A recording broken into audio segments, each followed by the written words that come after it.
మే 4న ఎన్నికల ఫలితాలు వచ్చాయి. సరిగ్గా వారం క్రితం ఫలితాలు వచ్చాయి సార్. ఈరోజు 11th. ఆల్రెడీ బెంగాల్, తమిళనాడులో సీఎంల ప్రమాణ స్వీకారం పూర్తయింది. అస్సాంలో హిమంత బిశ్వ శర్మను ఎంపిక చేసింది బీజేపీ అధిష్టానం. ఇక కేరళ విషయానికి వస్తే కేరళ సీఎంను ఎంపిక చేయడంలో కాంగ్రెస్ అధిష్టానం ఎందుకు తాత్సారం వహిస్తోంది సార్? అంటే అక్కడ that is the Congress style. అయితే దాన్ని మోడీ కూడా ప్రశ్నించాడు. కానీ మోడీకి అర్థం కావాల్సింది అంటే బీజేపీ వాళ్ళు ఇంతకన్నా ఎక్కువ ఆలస్యం చేసే సందర్భాలు ఉన్నాయి. డెల్లీ ముఖ్యమంత్రి 2 రోజుల తర్వాత నియమించారు.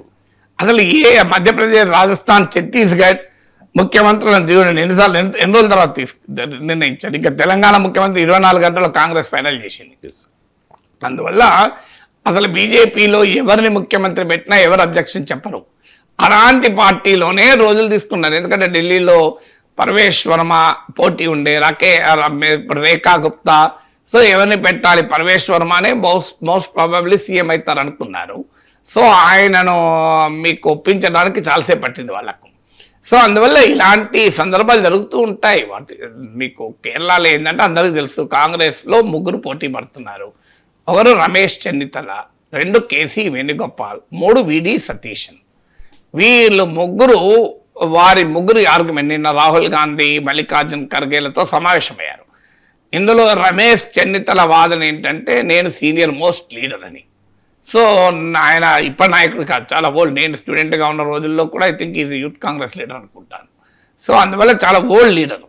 సో నా సీనియారిటీకి నా గౌరవం ఇవ్వండి, నేను పార్టీని ఇప్పటి నుంచో బిల్డ్ చేశాను ఆయన ఆర్గ్యుమెంట్. కేసీ వేణుగోపాల్ మీకు అందరూ తెలుసు కదా, రాహుల్ గాంధీకి అత్యంత సన్నిహితుడైన. సో రాహుల్ గాంధీకి is the spokesperson. So ఇది the mind of Rahul Gandhi. So అందువల్ల కేసీ వేణుగోపాల్ పట్ల రాహుల్ గాంధీ సహజంగానే సానుకూలంగా ఉంటాడు. సో ఆ హైకమాండ్లో ఉన్నాడు కనుక, అప్పటి నుంచి ఆర్గనైజింగ్ సెక్రటరీగా ఉన్నాడు కనుక కేసీ వేణుగోపాల్ అభ్యర్థుల ఎంపికలో కూడా కీలక భూమిక పోషించవచ్చు. అందువల్ల అభ్యర్థుల్లో ఆయనకు ఎమ్మెల్యేలు, గెలిచిన ఎమ్మెల్యేలకు కూడా ఆయనకు గణనీయమైన మద్దతు ఆటోమేటిక్గా ఉంటుంది. ఎందుకంటే టికెట్ డిస్ట్రిబ్యూషన్లోనే ఆయన జాగ్రత్త పడి ఉంటాడు కదా, తన వాళ్ళకి ఇప్పించుకొని ఉంటాడు కదా. ఇక 3వ వ్యక్తి విడి సతీశన్. అక్కడ శాసనసభలో ప్రతిపక్ష నేతగా ఉండి లెఫ్ట్ ప్రభుత్వంపై పోరాటం చేసి ఈ క్యాంపెయిన్కు మొత్తం నాయకత్వం వహించి అన్నీ తానే నడిపించిన వాడు విడి సతీశన్. అందువల్ల దాని కొరకు నన్ను గుర్తించాలి అని పార్టీలో కూడా కొంతమంది ఎమ్మెల్యేలు ఆయనకు మద్దతు ఉన్నారు, బయట పార్టీలో మద్దతు ఉంది, కీలకంగా మిత్రపక్షాల మద్దతు ఉన్నది. అందుకే ఆయన ఏమన్నాడంటే మనం కాంగ్రెస్ ముఖ్యమంత్రి కాదు కదా, యూడిఎఫ్ ముఖ్యమంత్రి కదా, ఇతర మిత్రపక్షాలను కూడా సంప్రదించాలి అని నేను ఒక తిరకాసు కూడా పెట్టాడు.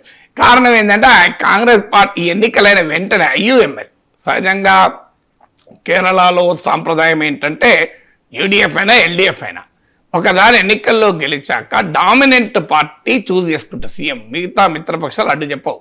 ఇప్పుడు ఎల్డిఎఫ్లో CPM is the dominant party. So CPM ఎవరిని నిర్ణయిస్తే వారే ముఖ్యమంత్రి అవుతారు, మిగతా మిత్రపక్షాలకు సంబంధం ఉండదు. యూడిఎఫ్లో Congress is the major party కనుక కాంగ్రెస్ ముఖ్యమంత్రి డిసైడ్ చేసుకుంటుంది. కానీ first time in the history of Kerala కోalition పాలిటిక్స్ ఐయుఎంఎల్ బహిరంగంగానే విడి సతీశన్నే ముఖ్యమంత్రి చెయ్యాలి, ఆయన కష్టపడ్డాడు, ఆయనకే ప్రజల మద్దతు ఉంది అని స్టేట్మెంట్ ఇచ్చింది. మరి ఐయుఎంఎల్ ఎంత గట్టిగా నిలబడుతుందో మనకు తెలియదు. ఇక అది ఎక్కడి దాకా పోయిందంటే రోడ్డు మీదకి వచ్చేసింది.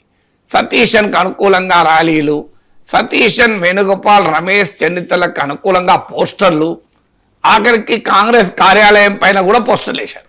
ఇప్పుడు నిన్న పార్టీ ఆదేశించింది అందరినీ ఈ బహిరంగ క్యాంపెయిన్ సహించేది లేదన్న తర్వాత వాటన్నిటిని తొలగించారు.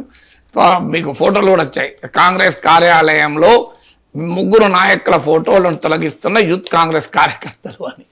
సో అందువల్ల అది బహిరంగంగా రోడ్డు మీదకి వచ్చే వరకు, కాంపిటేటివ్ మొబిలైజేషన్ అయ్యే వరకు కాంగ్రెస్ పార్టీ ప్రతిష్టనే దెబ్బతీసింది. ఇంత బ్రహ్మాండమైన మెజారిటీ మీకు ఇస్తే ఇట్లా కొట్టుకసస్తారు ఎందుకు పదవులకు కొరకు అని. అందువల్ల చూడాలి ఏం చేస్తారా అనేది ఇప్పుడు ఆసక్తికరంగా ఉంది. ఇంత కాంపిటీషన్ ఉంది కనుక సహజంగా కాస్త ఆలస్యమైంది. ఎందుకంటే కాంగ్రెస్ అనుభవాలు కూడా ఉన్నాయి కదా, మీకు తెలుసు కదా.